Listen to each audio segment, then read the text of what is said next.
Hello, my name is Patrick Reilly, and this is Recall.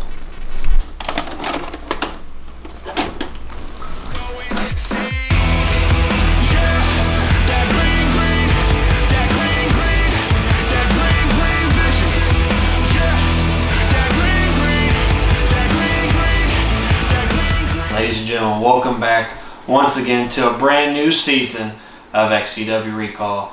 I am your special host for this season, the franchise player, Chris Jones.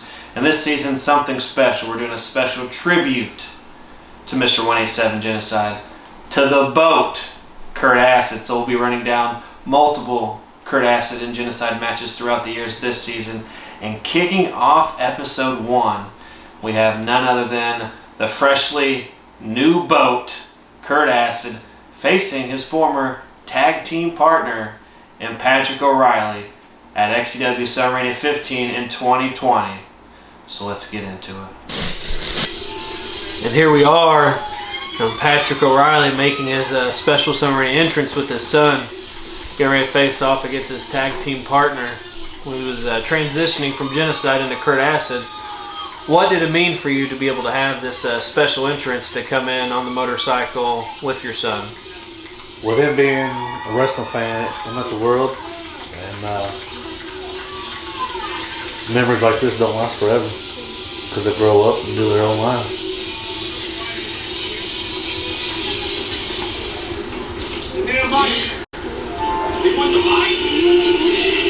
And like I mentioned, Genocide in his transition period, becoming Kurt Acid, getting ready to have the grand reveal. What did it mean to you to be able to be part of such a big storyline? You know, you guys tag team partners, you always being the bad guy, Genocide being the good guy, and then for you to have to, whenever the fans become a good guy, and then get Genocide, now Kurt Acid, over as a heel. What did it mean to be a part of such an important story? He's a legend around XCW, so he meant the world. There's multiple people that's been around XCW as long as he has that I look up to coming in XCW. And I'll probably say this is probably my top 2 of SummerMania matches I've had. Who would you consider to be your top? I know you've wrestled the likes of Hazard and Jesse Justice. Although the match with Hazard was just a few seconds long. What do you consider to be your top SummerMania match? Just out of curiosity.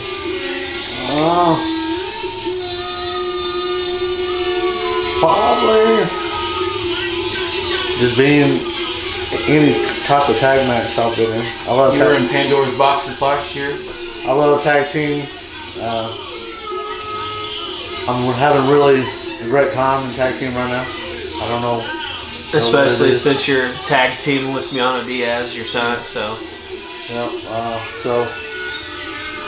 Obviously, throughout 2021, you guys kind of started a feud, ended up in a tag team. You guys won the tag team championships together, and then it eventually turned to this, where he would reveal himself as this over egotistical Kurt Acid character, and then you guys have this big blow off match at SummerMania.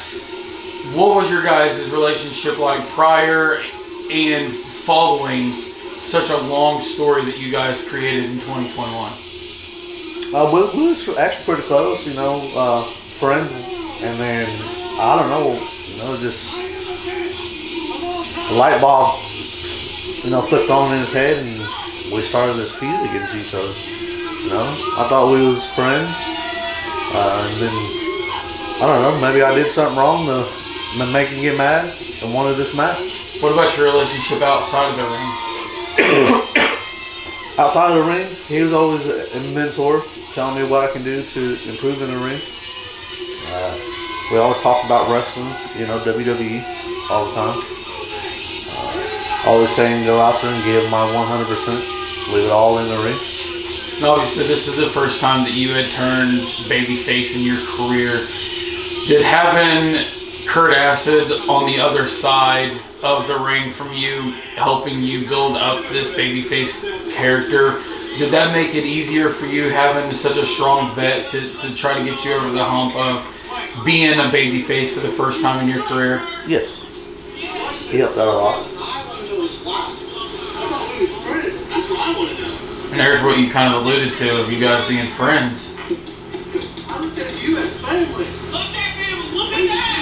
Now, you guys hadn't had much in-ring interaction prior to this year-long feud, correct? Correct. So what kind of strategy, what kind of game plan did you guys have talk about before you go into the match? Did you have a beginning, middle, end? What kind of strategy did you guys have going into this match, or if any? We really didn't have any. We just went in there and we just told each other, we'll go in there and give it our best shot. Give the fans one of a great match to watch. My tragedy was basically to stay out of his submission moves. Good point.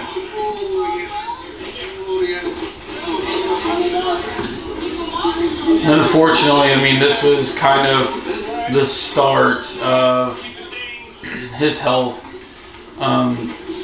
beginning to kind of spiral out of control. But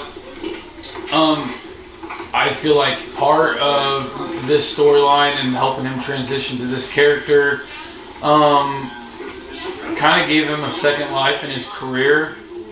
How does that make you feel overall, to feel like, you were kind of the start of a resurgence in his career? Because I felt like he got stagnant before this, and then once we transitioned to this character, he finally found his way again as a character in the ring.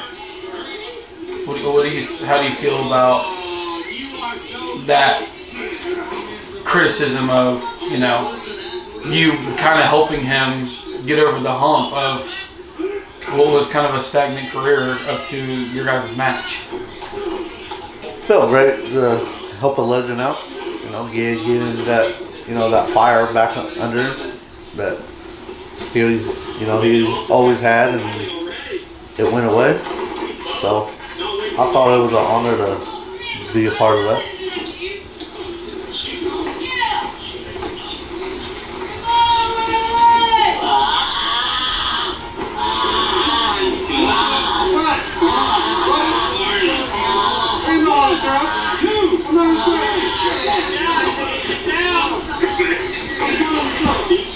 And he wasn't the fastest guy, he wasn't the flashiest guy, but what do you think about his wrestling mentality? Like, I always just thought that in the ring, his storytelling and his ability to get his character over was just phenomenal.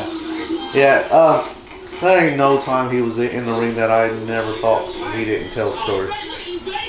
His in-ring work was great. He never not done a part where no one knew what he was doing.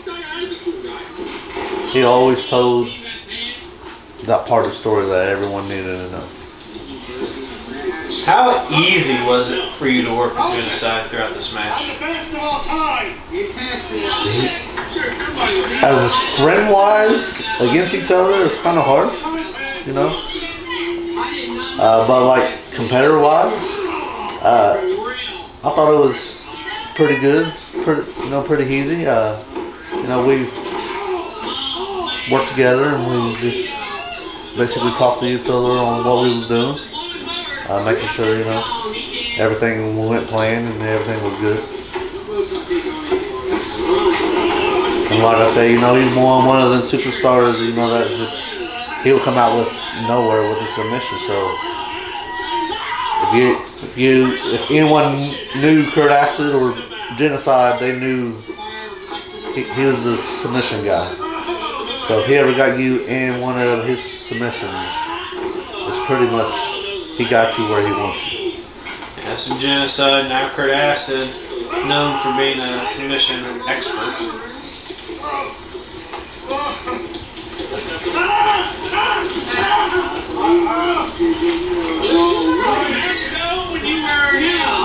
while you guys were in a tag team before you split up, did Genocide teach you any submission tips or tricks?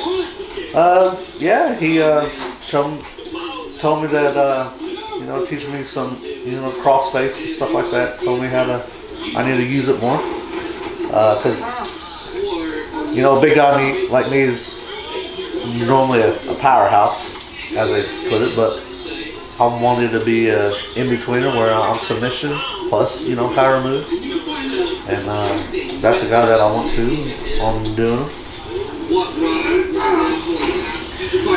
So Benji was a good worker. He was a bit snug at times. Is there any point in any of the feud that you had with him where maybe he got you lit up on a chop or a punch or anything where he just kind of lit you up? Because it was kind of in his nature to do it. Yeah, I mean, there's some times that he's done it. I mean, here comes a chop right now. Being a recipient of one, ugh. It stung.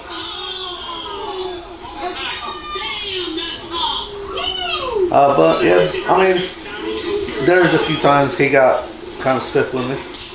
Like that double chop right there. He actually got my face a little bit, bottom of my chin. I've been there, done that.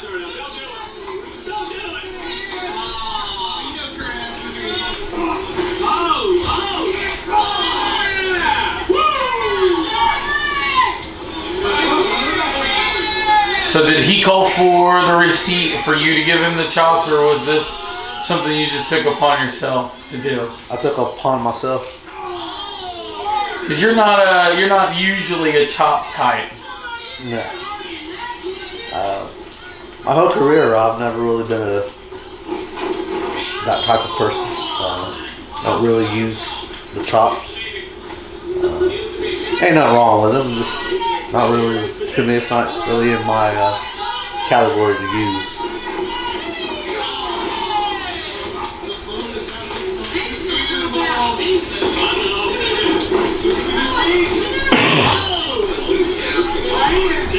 But so was it strange in this situation where this is really your coming out party as a babyface to have all those people behind your back in the crowd, like to get the cheers in the match? Was that did that change the way that you work a match at all?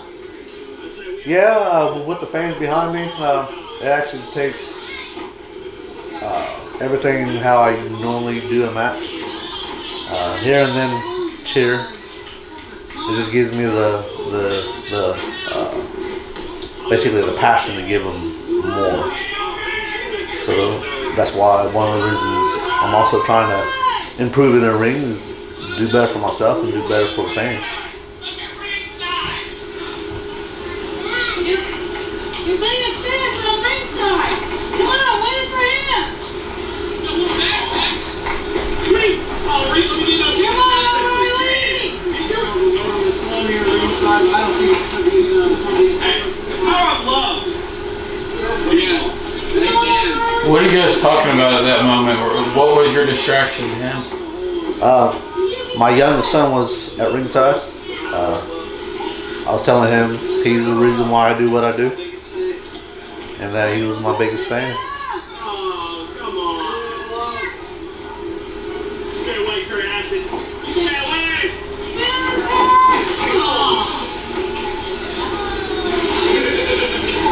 Now you also competed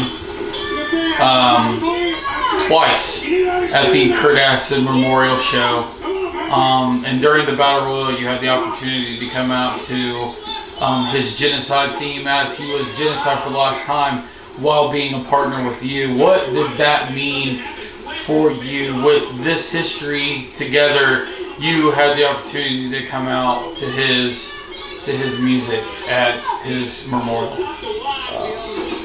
It was the greatest gift that XCW could have given me. As being a friend inside and outside of the ring and being a competitor with each other. I'm one of the matches that he had, before his health went bad. I think you were a part of his final match, correct? Yes. You were in a Fatal 4-Way with Evan Phoenix and Jesse Justice as well. Yes. There's other people that's been knowing him longer in XCW. That's closer to him. At one point, it got me to where I was going to retire from wrestling. Oh wow! Because of his passing. But I had other people in their locker room, saying he wouldn't want that to happen. To just go out there and do what I do and give it the best, and he would appreciate that. And he wouldn't want no one in XCW to retire because of his health that went bad. So now I just go out there and do what I do. Coming off of that, how do you think XCW has handled Kurt Acid's legacy since his passing? I think they've done a pretty good job about it. The top people, there's a couple things that we're not able to do that Kurt Acid did, and I think that was, I like the idea that we can't do his moves, some of his movesets, out of the respect of Kurt Acid. We're all still, I know deep down inside we're hurt that he's gone, but we're still doing what he loved. And I think that's what he looks down on.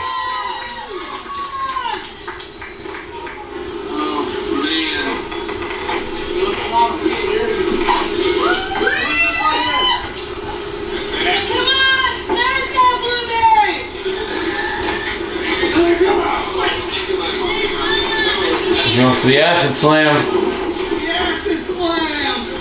And he got all of it. Ooh. Oh, I thought that was it! The Acid Slam! It looks like you guys are getting ready to come to the end here. Yeah, he can't believe I kicked out of it, but he told me to bring my A game. And that day it was pretty warm outside. It's pretty hot in there, moving around, wrestling.